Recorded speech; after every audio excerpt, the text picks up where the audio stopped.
देखिए latest episodes बिल्कुल ad free. हर function में आके वो हर फंक्शन के बर्बाद कर ले दिया। आज ई शादी हो के रही।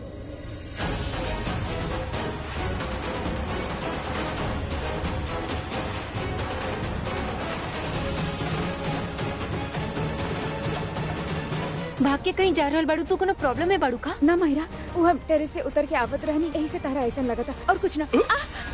Sorry sorry. हाँ, वो हम होटल बोधि चक्र पहुंच गए बानी। तू कहाँ बाड़ू? अब हम यहाँ से बाहर जा रहल बानी और सबसे पहले वो मास्क मैन के पकड़ब और ओकर मास्क उतारब। और अगर तारा में हिम्मत बा तो ये रस्सी खोल के वहाँ पहुँच जा और देखा वो मास्क मैन के पीछे के बा, ताकि आज एक बार फिर प्रूफ हो जाए कि तोहार सोच कितना गलत बा। डोंट गेट मी रॉन्ग, हम तेरा साथे फ्लर्ट नहीं की करत। तारा के देख के ना के बस याद आ गई। ए हेलो, का कर रहल बाड़ू तू? तारा जैसे लड़कियन के ना हम बहुत अच्छा से जाना तानी। इनोसेंट से स्माइल दे दे के हमार भोला भाला बॉयफ्रेंड के पटा रहल बाड़ू। ओए, यहाँ फाड़ फाड़ के का देख रहल बाड़ू? हमार कान खुलल बा, अपन कान से सुन ले बानी और अपन आँख से देख ले बानी। बड़ा हंस हंस के बात कर जा रहल बाड़ू, स्माइल पास कर जा रहल बाड़ू हमार बॉयफ्रेंड के। काहे? एकरा से पहले इतना हैंडसम लड़का देख लेना रहलू का? Thank you Nisha, thank you. ना ना, आई मीन देख ले बानी, एक से एक देखनी। हाँ ऑफ कोर्स तू देख ले हो। तारा जैसन लड़कियन के हम अच्छा तरह से जाना तानी। पता चल गई तू कौन टाइप के लड़की बाड़ू। बैड गर्ल एकदम।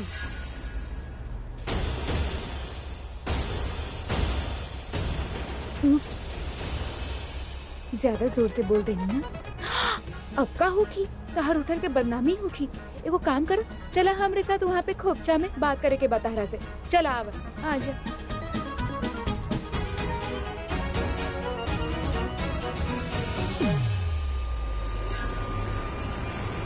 बड़ा हंस के बात करत रहलू हमार बॉयफ्रेंड के साथ।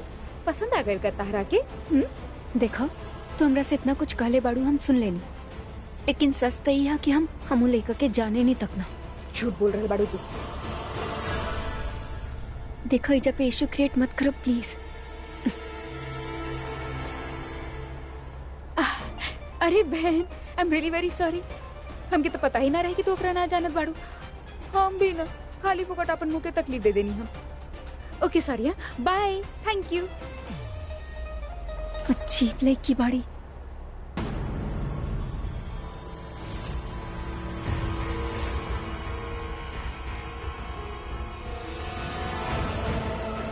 हाँ, शायद ये किडनैपर के रूम बा।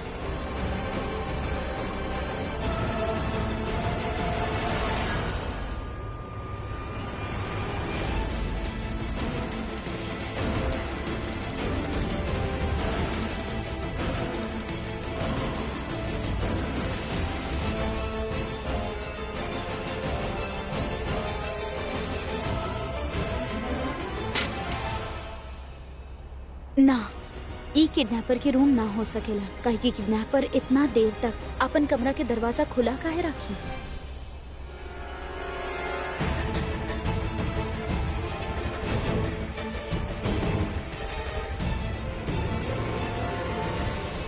ई लड़कियन से अपन दुपट्टा तो संभलेला ना। पता ना अपन बॉयफ्रेंड अपन हस्बैंड के कैसे संभाली।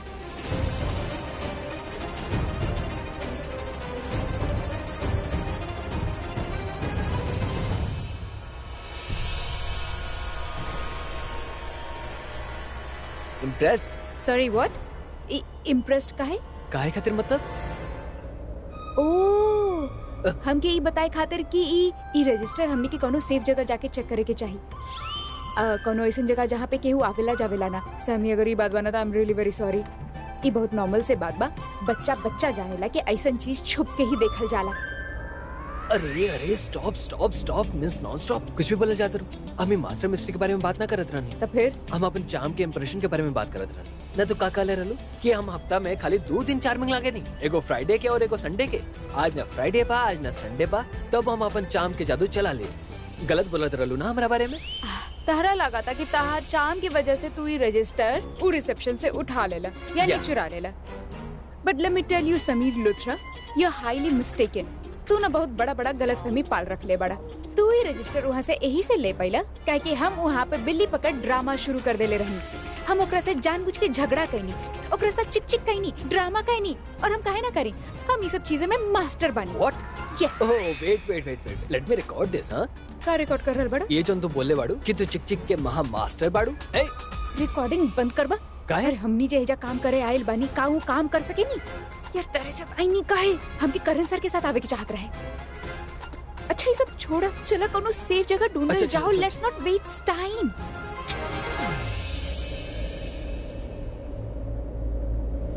ओए सैमी, का बहन? ये सेफ जगह लागेला, इधर आवा।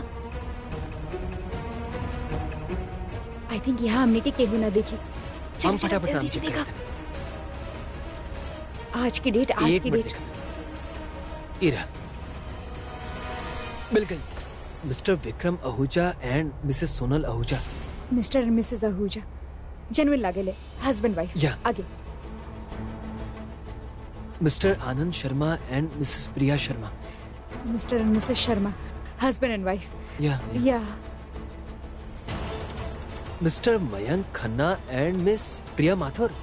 खन्ना एंड माथुर, मयंक and- ये गर्लफ्रेंड बॉयफ्रेंड। Girlfriend boy. चला आगे। तू हमके दा। का बहन? तू ना स्लो ट्रेन बड़ा, हम जल्दी से चेक करता नहीं। अरे ठीक बा, तू बस ध्यान दा कि केहू हमनी के देख ना रहा होगी। मिलल का पढ़ा ना। अरे रुका यार, एक मिनट।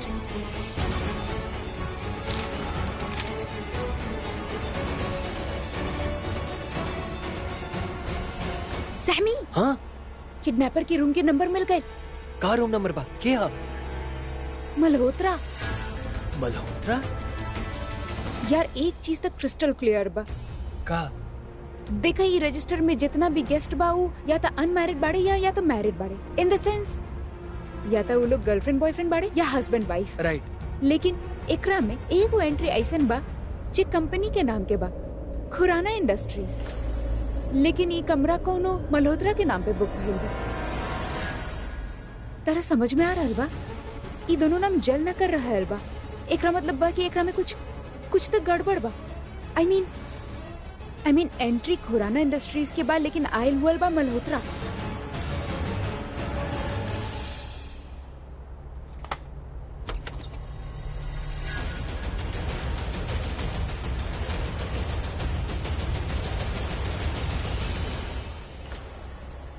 खुराना। एकर सरनेम खुराना के रखले सा? एकर सरनेम खुराना ना गुर्राना होके के चाहत रहल। जब देखा मुंह चढ़ा के घूमत फिरत रहले यहाँ वहाँ।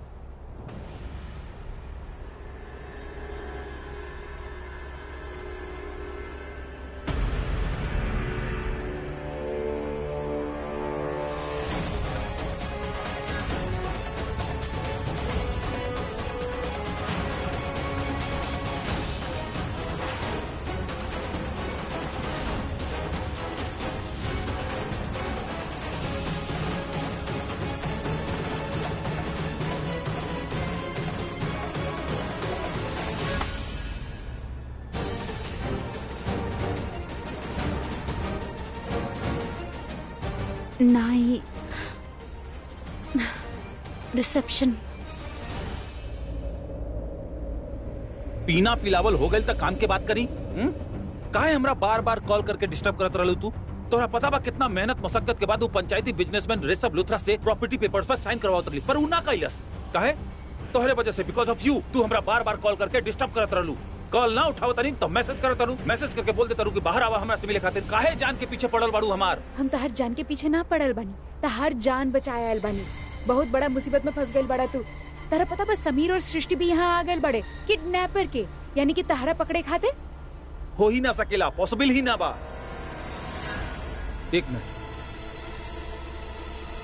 काऊ लोग वाकई में यहाँ आयल बाड़े? हाँ। तो फिर होटल के लॉबी मैनेजर हमरा के इन्फॉर्म काहे ना कैलस? वो तहरा काहे इन्फॉर्म काहे करी? कि हम वो गधा के मुंह पर पैसा फेंकले रहनी, उससे कहले रहनी कि फ्लोर पर अगर केहू भी आई तो वो हमरा इन्फॉर्म करी।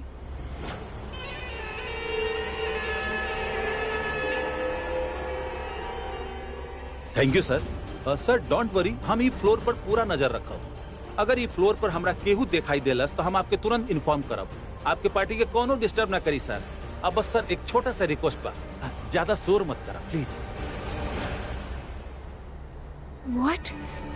तू यही जाके मैनेजर के ई कहले बड़ा कि यहाँ पे पार्टी कर रहल बड़ा? अरे लेकिन काहे? काहे कि हमरा ऐसन बोले के पड़ल, झूठ बोले के पड़ल उसे। भाई ऐसन कि ऊ गिल्ली डंडा प्लेयर बेहोश होके हमरे कंधा पर लुटकत रहल और वो होटल मैनेजर हमरा के देख लेलस। इससे पहले कि ओकरा के शक होत और हम मुसीबत में फंस जैती, हमरा झूठ बोले के पड़ल कि हम यहाँ पार्टी करे आई बानी। यही खातिर रूम बुक कैनी, रूम का पूरा के पूरा फ्लोर बुक कर देनी और ओकरे मुंह पर पैसा मारली और बोलनी कि फ्लोर पर अगर केहू भी दिखी ना तो सबसे पहले तू हमरा के इन्फॉर्म करबा। बहुत सारा पैसा फेंकनी ओकरा मुंह पर और वो गधा हमरा के इन्फॉर्म ना कहिलस कि यहाँ ई फ्लोर पर लोग घूमत आड़े, सारा पैसा खा गई हमार गधा कही के। पर अब का करी हम यार, अब का करी? तूने एकदम सही कहा तेरे सृष्टि। हम हमेशा सही रहता नहीं। ई देखा, रूम नंबर 1110 के बुकिंग खुराना इंडस्ट्रीज कैले बा, लेकिन आइल हुआ बा मल्होत्रा। दिखाओ। और ये देखा, ई कोनो नॉर्मल रूम नहीं के सैमी, इट्स अ स्वीट। ई होटल के स्वीट बा, इट्स अ पेंट हाउस। मतलब वहाँ पे कोनो मीटिंग वगैरह ना चल रहा बा, सबके सब इहे रूम में बड़े। किडनैपर किडनैपिंग खातिर ई रूम बुक कैले बा। समीर, आई थिंक हमनी के ई रूम के चक्कर के चाहिए, शायद ऋषभ जी हमनी के वही जा मिल जाए। और का पता करण सर और दी हमनी के रास्ता में कहीं मिल जाए, यू नो। तू ठीक कहा तेरे, का पता तुम चला वही जाओ। एग्जैक्टली। हाँ ठीक बा। चलो ना जल्दी चलो जा। एक मिनट फोन आओ, एक सेकंड जस्ट होल्ड। आके चाची।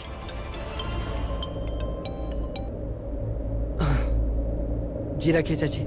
समीर पुत्र, सृष्टि तो के होटल के नाम बतैली रही ना, हमके बतावा होटल के नाम कहा? चाची आप होटल के नाम काहे पूछा था नहीं?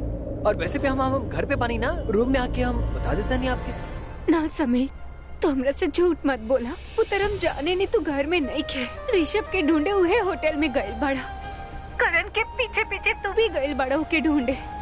और कहे ना हो, जितना प्यार करण ऋषभ से करेला तू भी तो उसे उतना ही प्यार करेला। हमके पता बा, या तो तू रास्ता में होकबा या तो तू होटल पहुंच गई होकबा। बताओ बेटा। चाची हम तो कुछ ना सुने चाहता नहीं। समीर पुत्र समझे की कोशिश कर, हम ऋषभ और करण के माँ बानी। जितना पागलपन हो दोनों में बाना, उतना हमरा में भी बा। एक बार ठान लेवे नहीं, करके रहे नहीं बस। तो हमके बतावा हमके कहाँ, वो होटल के नाम बतावा, हमार बच्चा कहाँ बड़े बता दा हमके। चाची बोधि चक्र। ठीक है, हाँ माँ बता नहीं। अच्छा समीर सुना बेटा, अगर तो के ऋषभ और करण मिल जाए ना तो हमारे बच्चन से कहिया कि बिल्कुल न घबराए। उनकर माँ आ रहल बाड़ी, उनकर मदद करे, हम पहुँच रहल बानी वहाँ पर। हम अपन बच्चन के कुछ न होके दे, एक खरोच तक न आवे दब उनकर पर। हम आ रहल बानी बेटा।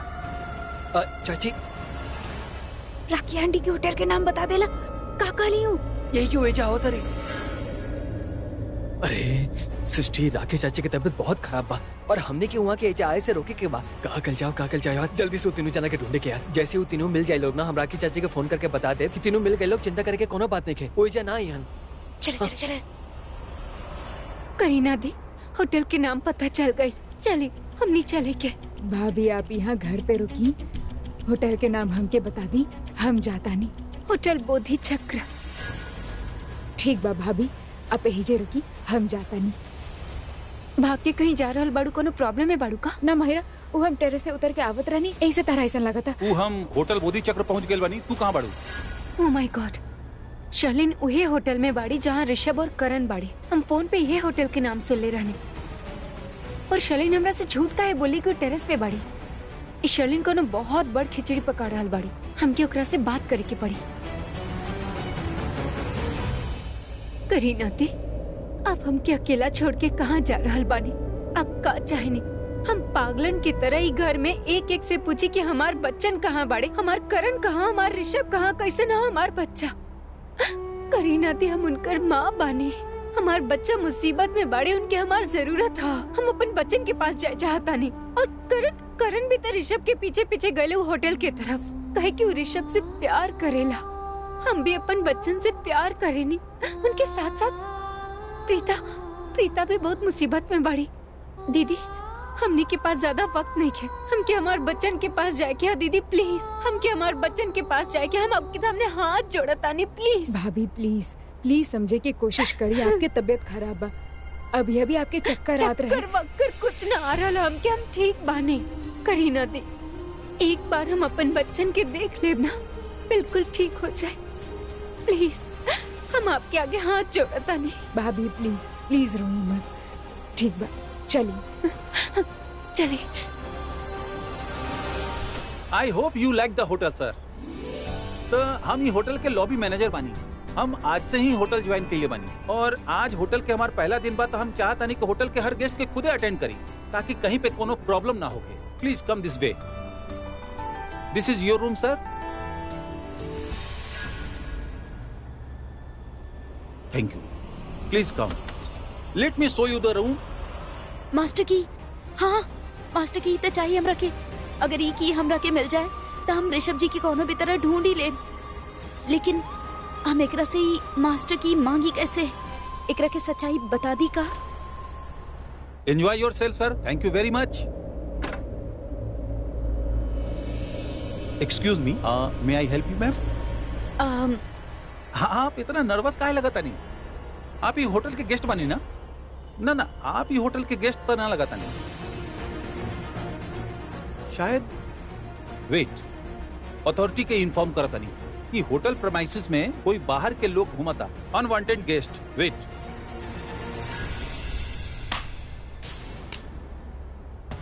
बेबी का सोच रहा है बड़ा, कौन चीज के इंतजार कर रहा है बड़ा? अरे जल्दी से अंदर जा और ऋषभ लूथरा से प्रॉपर्टी के पेपर पे साइन ले ला। फलूदा बा, दूध शरबत शक्कर डली बन गई।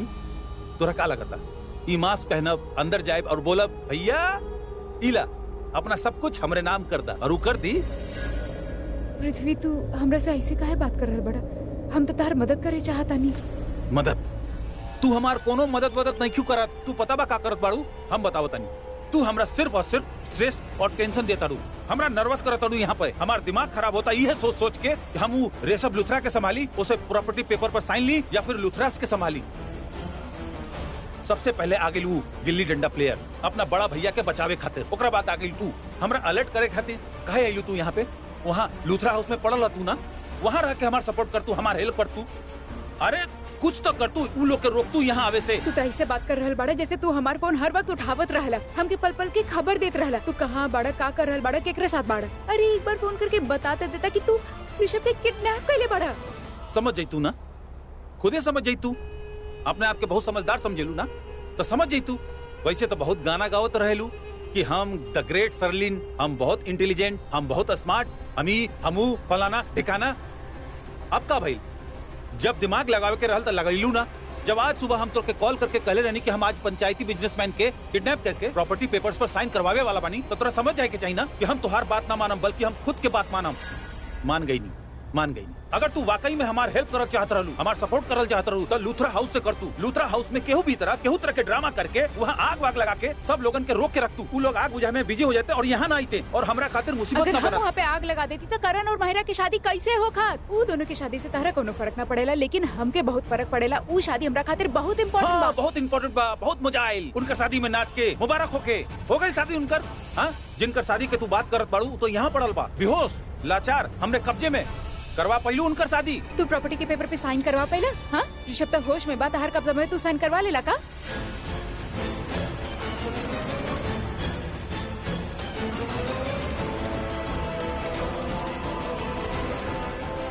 अब का करी?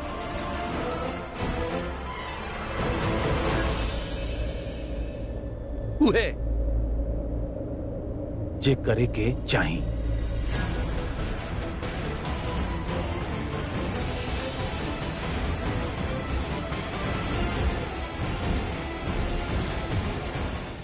नो सर, सॉरी, हम ही होटल के हाउसकीपिंग डिपार्टमेंट में बानी। हाँ। हाउसकीपिंग? जी।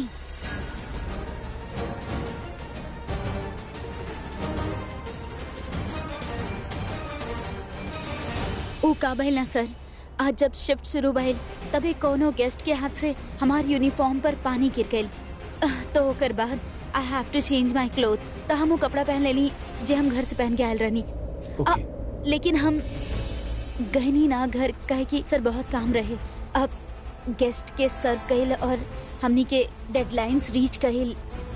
हमनी लोगन खातिर कस्टमर सर्विस फर्स्ट प्रायोरिटी होखेला। अभी हम एगो गेस्ट के उनकर कमरा ही दिखात रहनी सर, लेकिन सर एगो प्रॉब्लम हो गइल। जब हम क्लीनिंग करत रहनी और इस सब के बीच में ना हमार कीज कोनो कमरा में रह गइल। अब हमरा समझ में ना आ रहल बा कि वो कौन कमरा बा और कीज भी लूज हो गइल। तो ऐसे हम लॉबी मैनेजर के ढूंढत रहनी और हमरा के दिखत नहीं कि आज पता ना कहाँ बा। हम ही लॉबी मैनेजर बानी। आप लॉबी मैनेजर बानी? जी हाँ। ना ना ना, लॉबी मैनेजर तो क्यों और बा। यहाँ के लॉबी मैनेजर अभी 2-3 दिन पहले ही उनका बहुत डांट पड़ल काहे कि कोनो हाउसकीपिंग स्टाफ के काम के बीच में रुकावट डालत रहले। तो कोनो गेस्ट होकर कंप्लेंट कर देलस। सीनियर अथॉरिटीज उनका इतना डांट ले, लेकिन हमरा के समझ ना आवता का होटल उ लॉबी मैनेजर के फायर कर देले जे ओकर जगह आज आप बानी यहाँ पर। ऐसने भइल रहल। उ लोग हमरा के हायर कैले बाड़े और अब हम ही नया मैनेजर बानी। लेकिन हम तो के तोहार काम बीच में छोड़े के ना कहब। टीला मास्टर की और तू अपन काम खत्म करा, अपन चाबी ढूंढा और ओकरे बाद तू जा सकेली। थैंक यू और सर। वैसे भी हमरा आधा अधूरा काम पसंद नहीं किया काहे कि तोहार काम हमरे काम के रिफ्लेक्ट करी। Absolutely right sir. You can go. Thank you. वैसे आप हाउस कीपिंग स्टाफ तो लागत नहीं की।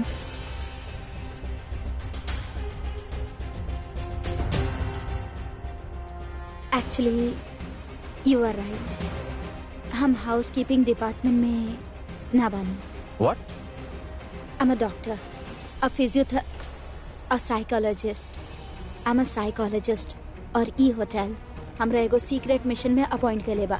यहाँ के सारा स्टाफ के सुपरवाइज करे के काम बा हमार। उनकर बिहेवियर, उनकर कस्टमर्स के तरफ बिहेवियर, उनकर आपस में बिहेवियर, ये सब कुछ हम सुपरवाइज करेनी। और कहीं भी हमरा कोनो कुछ गड़बड़ लगे तो हम अथॉरिटीज में होकर कंप्लेंट करब। और अब अगर आप हमरा से ज्यादा सवाल कैले तो आई एम सो सॉरी। हमरा आपके भी कंप्लेंट करे के पड़ी कि आप हमारे सीक्रेट मिशन में रुकावट डालतानी और कॉन्सिक्वेंसेस तो आपके पता ही बा का हो सकेला। ओ गॉड प्रीता, इतना गंदा झूठ बोलने बाड़ू तू। सीक्रेट मिशन, अब तो ना भी पकड़ल जेतू ना तब पकड़ले जेबू। Okay, secret mission. You can carry on. Yeah no issues, please carry on. Thank you. Karan के सच बोली नहीं तो ओकरा झूठ लगेला। एकरा इतना वाहियात झूठ बोलनी तो मान गए। एनीवे, ये सब छोड़ा प्रीता, अब तेरा पास मास्टर की बा। अब हमरा कोनो भी तरह ऋषभ जी के ढूंढे के बा कि वो कौन कमरा में बाड़े। और हाँ, वो मास्क मैन के भी पकड़े के बा और देखे के बा कि वो मास्क के पीछे के कर चेहरा बा। बेबी तू एक काम करा, तू घर जा और हम अंदर जाइब और वो पंचायती बिजनेसमैन ऋषभ लुथरा के लेके यहाँ से निकलब। और रहल बात वो गिल्ली डंडा प्लेयर के, ओकरा तू हमार लोकल गुंडा वो प्रोफेशनल राना ही काफी बा। लेकिन वो राणा बा कहाँ? हम ओकरा मार्केट भेजनी है कोनो जरूरी सामान लावे खातिर। ऐसा जरूरी सामान जैसे वो गिल्ली डंडा प्लेयर के होश ना आई। काहे कि वो गिल्ली डंडा प्लेयर होश में आ जाई ना तो हमरे खातिर मुसीबत बन जाई और हम ऐसा होके न देहब। तो सबसे पहले हम वो पंचायती बिजनेसमैन ऋषभ लुथरा के पार्सल करवा के कहीं और भेजा तनी और ये गिल्ली डंडा प्लेयर के तराना संभाल ली। तू घर जा। हम ना चाहता नहीं कि लुथरा हाउस से और कोई भी जासूस यहाँ आए और हमरे खातिर और मुसीबत खड़ा कर दे। फाइन, हम घर जा रहल बानी, लेकिन तू अपन ध्यान रखियो। By by.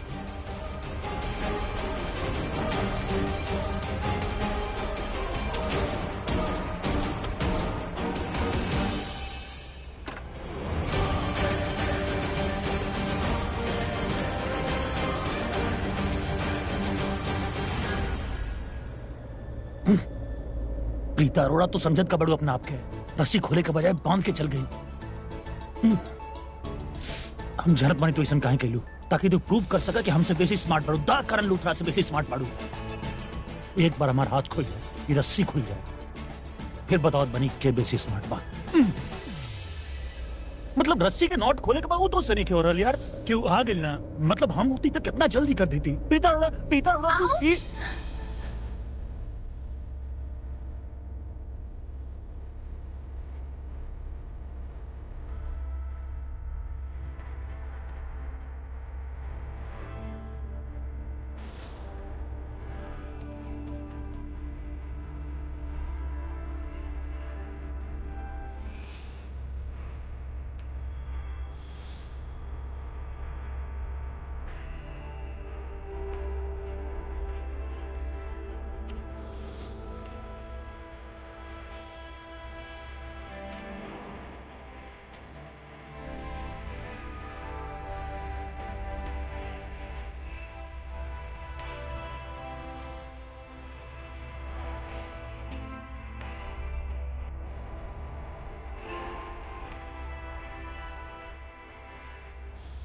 हमारा हाथ थमिया प्रीता, वादा कर बन जिंदगी भरी हाथ छोड़ब न।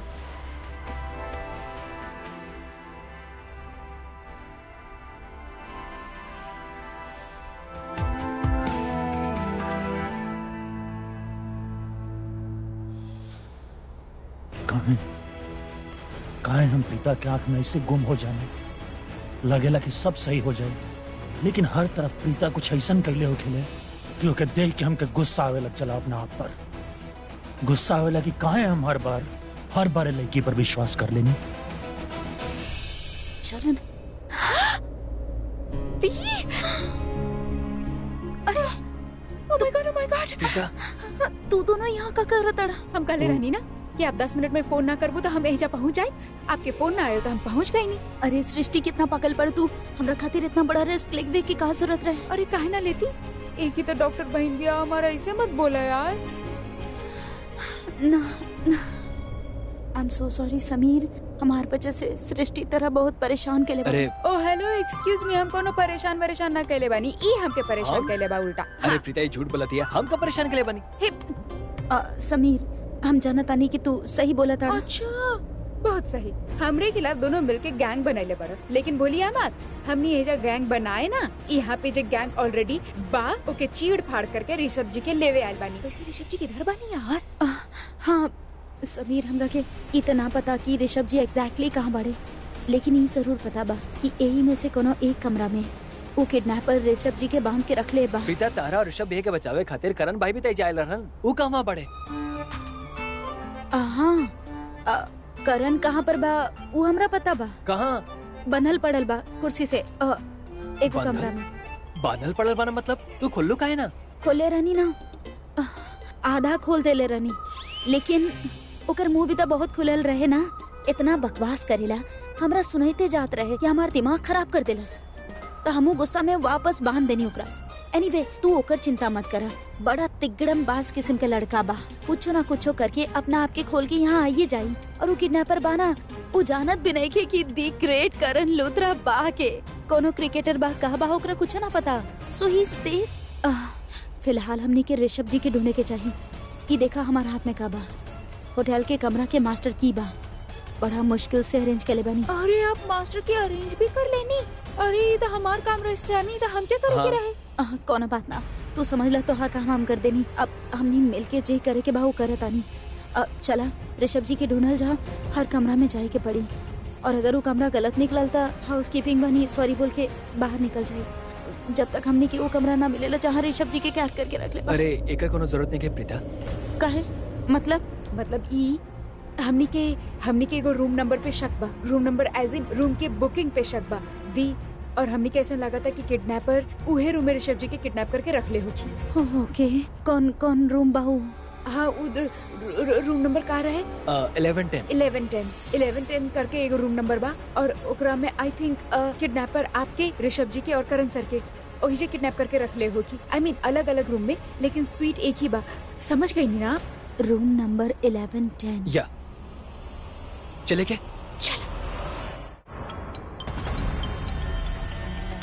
ई मायरा, ई बार फोन काहे कर रही है?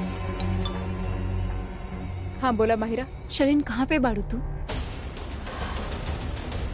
हर प्रॉब्लम का बा माहिरा, कहाँ सुने चाहत बाड़ू तू? शलिन, तू बाड़ू हमार प्रॉब्लम। शलिन देखा, हम ना बस इतना चाहेनी कि तू ना हमरे साथे ऑनेस्ट रह, जे भी कह ऑनेस्टली कर। तू समझ रहल बाड़ू ना? I just want your honesty, और हमके ऐसा लग रहा कि तू हमरे साथे ऑनेस्ट ना बाड़ू। शर्लिन, इका ऑनेस्टी लगा के रख ले बाड़ू। आज तक हम तहरे साथ जे भी बात कैले बानी ऑनेस्टली ही कैले बानी। Shalin please try to understand. आज हमार शादी है, करण गायब है, तू एजा ना बाड़ू, तुहारू हस्बैंड ऋषभ भी एजा पर ना बाड़े, और शर्लिन कोई जाने ला भी ना कि वो किडनैपर्स ऋषभ के कहाँ उठा के ले गए बड़े, राइट? हाँ माहिरा, हमके पता बा कि हमने में से केहू के ना पता कि किडनैपर ऋषभ के किडनैप करके कहाँ रख ले बा। और तू हमके बार-बार फोन काहे कर रहल बाड़ू? हम तारा से कहनी ना कि हम तारा रूम में तारा से मिले आ रहल बानी। अच्छा, कितना देर में?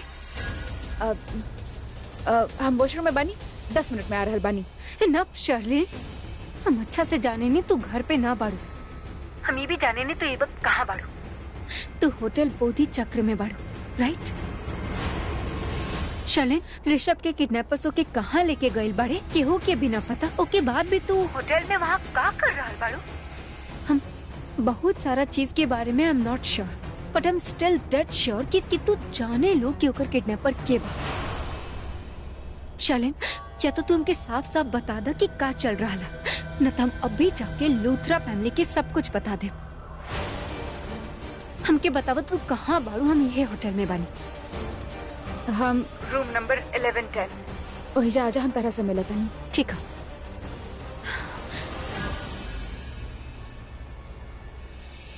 ई माहिरा आजकल कुछ ज्यादा ही बोले लग गई बिया। एक रात हम बाद में देख लो।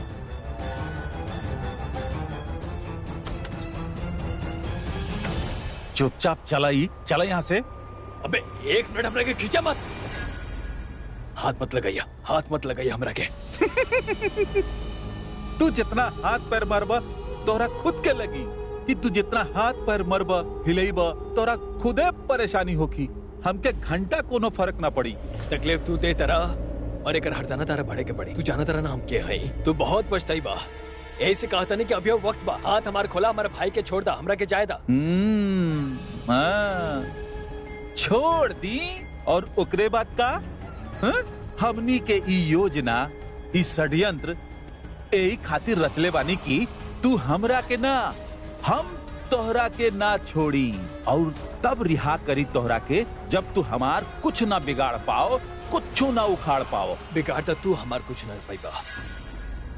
ई जौन तू करा तारा ना, एकरा से तारा कुछ हासिल ना हो। अब ये वक्त बा, हमार बात माना, फायदा में रहबा। एकरा के खोला, हमरा भाई के छोड़ा और हम दोनों के जायदा जैसे, वरना तहार जौन हश्र होई ना, तू पहचान भी ना पाई बा अपना आपके। छोड़ दा हमरा के जायदा, हम कहता नहीं, तू फायदा में रहबा, कुछ ना होई तारा के, छोड़ दा। हम सच में बहुत पछता रहल बानी बुढ़बा। एक मिनट रुका, तोके तोहार औकात दिखावतानी।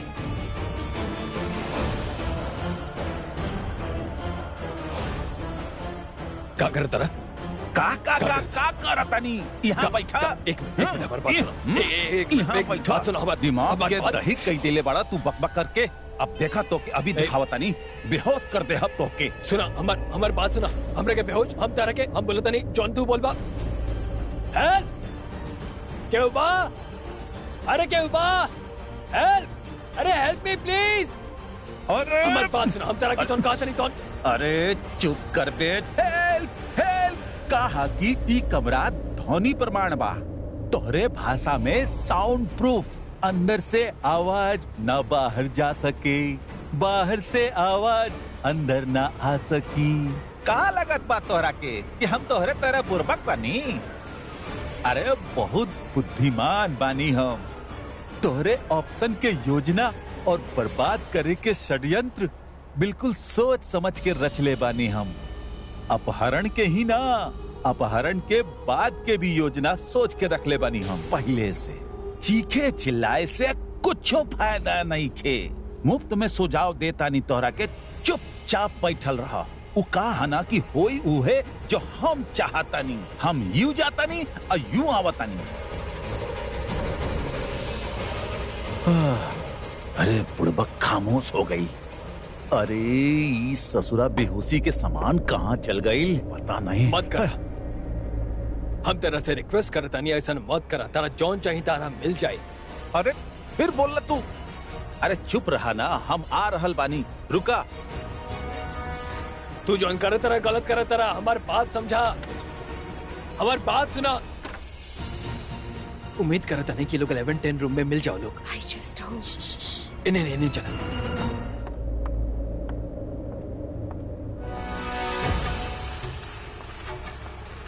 Excuse me, yes madam. Room number 1110। आगे जाके राइट। Thank you.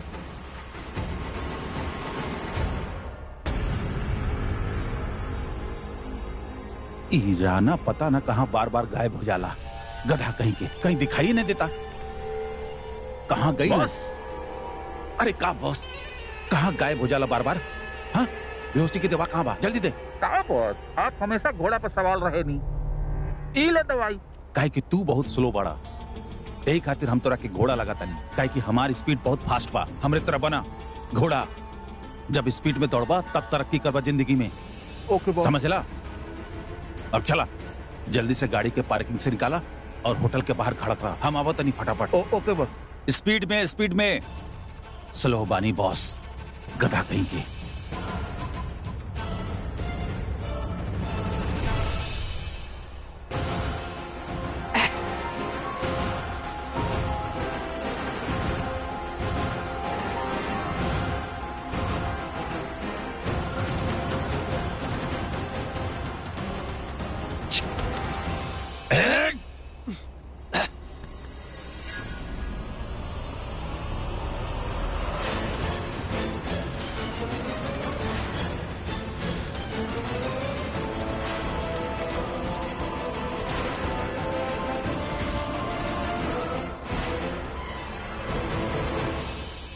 तू बहुत पछताई बा। तू बहुत पछताई बा। तू जोन करत रहा ना, तू बहुत पछताई बा। थैंक गॉड ऋषभ हमके ना देखलस, बच गई नहीं। हम आज ले अपन लाइफ में कबो केहू के साथे कुछ गलत नहीं के कैले, कबो पहल नहीं के कैले, लेकिन केहू अगर हमरा साथे गलत कैले बात हम कबो रोकले भी नहीं की, हम कबो पीछे भी नहीं के हटल। याद रखिएगा, हम तरह के अभी बोलत नहीं, अभी भी वक्त बा। ई रस्सी खोल दा, हमरा भाई को छोड़ दा और हमरा के चाहे दा। तारा जोन चाहिए हम तरह के दे। हाँ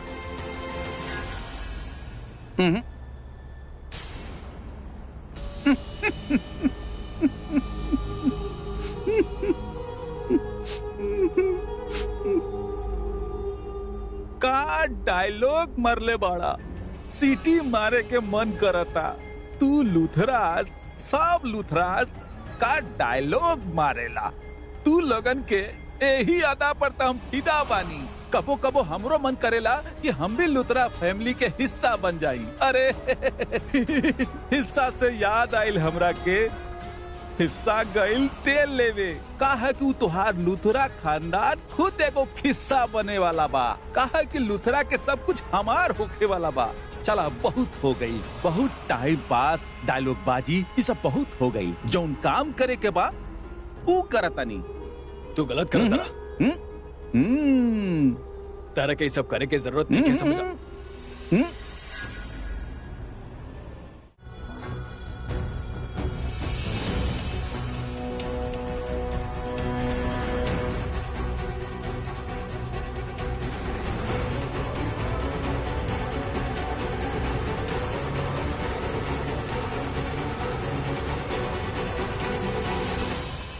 देखा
ये कोई कारपेट रखे की जगह? मॉम, हाँ मॉम। माहिरा बेटा कहाँ बाड़ू तू? अपन कमरा में नहीं कब से ढूंढ रहा बानी। लिसन, बाकी लोग जे भी करे और जे भी करे, I think we should get ready. तो हर शादी तब होगी ना जब वहाँ पर करण होगी। मॉम आप एगो काम करी, बस चारों तरफ नजर, कहीं भी आपके करण दिखी ना, आप हमके फोन करब, हम फटाफट आ जाए। ठीक है माहिरा? इका तरीका अपन मॉम से बात करे के, हम तो से पूछे तानी तू कहाँ बाड़ू और तो के करण के पड़ल हा। करण लूथरा एगो सेलिब्रिटी हा, ओके कुछ ना होगी। वो जल्दी ही घर वापस आ जाए। तू भी जल्दी घर वापस आ जा। Where are you? अब ऐसे बोल रहल बानी जैसे किडनैपर उनकर दोस्तन के जाय दी आराम से। मायरा, हम ई ना कहनी कि किडनैपर करण और ऋषभ के दोस्त था। हम बस ये कह रहल बानी कि राखी, करीना दी वो दोनों होटल गइल बाड़ी। वो दोनों ऋषभ के और करण के घर लेके वापस आ जाइए। सो आई थिंक तो के वापस आ जाए के चाहिए and you should get ready. Kareena दी, हमके बहुत टेंशन हो रहा। पता ना बच्चा ठीक भी हो क्या, कौन से मुसीबत में फसल बाड़े, कुछ समझ में ना आ रहा। भाभी आप टेंशन बिल्कुल मत लीजिए, करण ऋषभ के कुछ ना होगी। हमनी जाते रहल बानी ना उनके पास। दीदी, हमनी के पास समय बहुत कम, हमनी के जल्द से जल्द ओजा पहुँचे के चाहिए। आप एगो काम करी ना, गाड़ी की स्पीड बढ़ा ली प्लीज। ओके भाभी।